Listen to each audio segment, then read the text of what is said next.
दोस्तों, आज की कहानी है सासू माँ आपका साथ हो तो कोई भी तकलीफ नहीं होगी। दोस्तों, कहानी शुरू करने से पहले अगर आपने चैनल को सब्सक्राइब नहीं किया हो तो कर लीजिए ताकि आपके पास पहुंच सके हर नया वीडियो। बहू, क्या बात है, इतना परेशान क्यों हो? स्वाति जल्दी जल्दी रसोई के काम निपटा रही थी। तभी उसके सास ममता जी ने पूछा, माँ शेरी को रात से तेज बुखार है। स्वाति बोली, ओ दवाई दी? ममता जी ने पूछा, माँ दवाई खत्म हो गई है, मैंने ध्यान नहीं दिया। स्वाति निगाह झुकाकर बोली, बेटा मैंने कितनी बार कहा बच्चे की कुछ जरूरी दवाइयाँ घर में रहनी चाहिए। खैर अभी तो स्टोर खुले नहीं होंगे, खुलते ही दवाई ले आना। तो ममता जी बोली, मम्मी बुखार तेज है, रोहन भी घर में नहीं और आज मेरी एक जरूरी मीटिंग भी है, कैसे मैनेज होगा सब? स्वाति लगभग रोते हुए बोली, ओ बेटा देखो, पहले तुम शांत रहो। ऐसे पैनिक होने से किसी समस्या का हल नहीं मिला करता है, कुछ सोचते हैं हम। अच्छा ये बताओ मीटिंग कितने बजे है तुम्हारी? ममता जी ने बहू को समझाते हुए पूछा।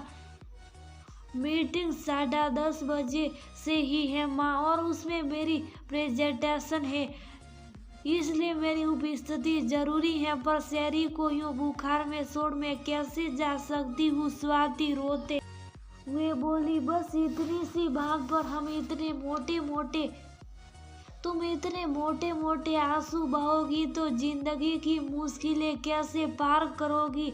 चलो पहले तुम शेरी के पास जाओ, उसका बुखार चेक करो, जरूरी है वो तो ठंडे पानी की पट्टी रखो माथे पर, इतने में चाय बना कर लाती हूँ, फिर दोनों बैठकर सोचते हैं क्या करना है। ममता जी प्यार से बोली। सास के समझाने पर स्वाति बेटी के पास आ गई। स्वाति और रोहन पति पत्नी, जिनकी 1 साल की बेटी है शेरी। रोहन की माँ ममता जी अपने नाम के अनुरूप ममतामयी है, जो बेटे पोती पर ही नहीं बहू पर भी ममता लुटाती। रोहन के पिता की मृत्यु रोहन की शादी से 1 साल पहले ही हो गई थी, पर ममता जी ने सब बहुत अच्छे से संभाला और बेटे की शादी उसकी पसंद की स्वाति से धूमधाम से की। ममता जी परिस्थितियों से हार मानने वाली महिला नहीं है, ममतामयी होने के साथ साथ वह एक मजबूत महिला है। जबकि स्वाति बहुत जल्दी घबरा जाती है, हालांकि वह अपनी जॉब बहुत अच्छे से करती है, पर घर गृहस्थी के मामले में थोड़ी ना समझे ये ममता जी अच्छे से समझती हैं, इसलिए उसकी हर संभव मदद करती हैं। बहू के ऑफिस जाने के बाद पोती को वही संभालती हैं। घर के काम के लिए 10-5 की एक सहायिका है।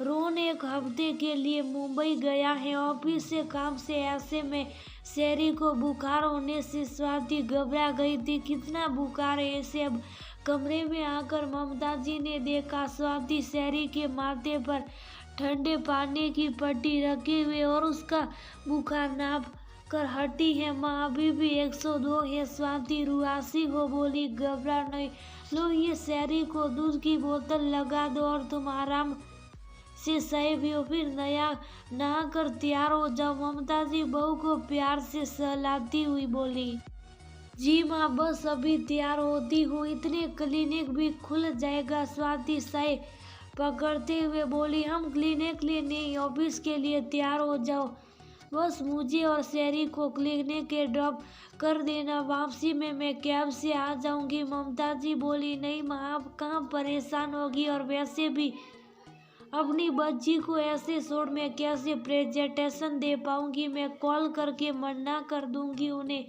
स्वाति अचानक बोली, बेटा तुम माँ होने के साथ साथ एक कंपनी की जिम्मेदार पोस्ट पर भी हो। और जब दोहरी जिम्मेदारी निभानी होती है ना, तो प्राथमिकता उस काम को देनी चाहिए जो तुम्हारे बिना ना होता हो, या शहरी को दवाई में दिलाकर ला सकती हो। वो तुम्हारी प्रेजेंटेशन तुम्हें देनी है जिसके लिए तुमने इतनी मेहनत भी की है। तुम बिल्कुल चिंता मत करो, या मैं हूँ, ममता जी ने समझाया। पर माँ, स्वाति कुछ बोलने को हुई, पर वर कुछ नहीं। ये मेरा आदेश है और सास होने के नाते तुम्हें इसे मानना ही होगा, समझी? ममता जी झूठे को डपटते हुए बोली।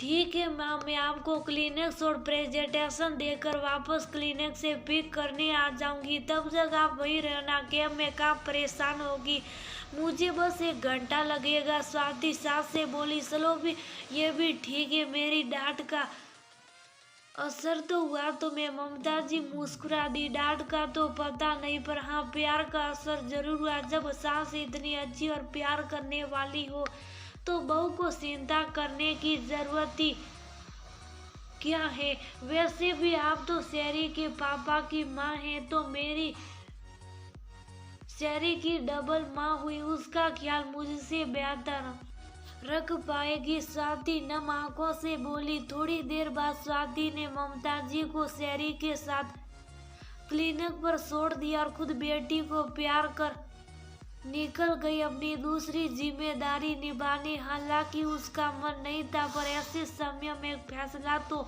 लेना पड़ता, और उसके फैसले को ममता जी ने आसान बना दिया था। ऑफिस उसने सबसे पहले ममता जी को फोन करके वहाँ का हाल पूछा।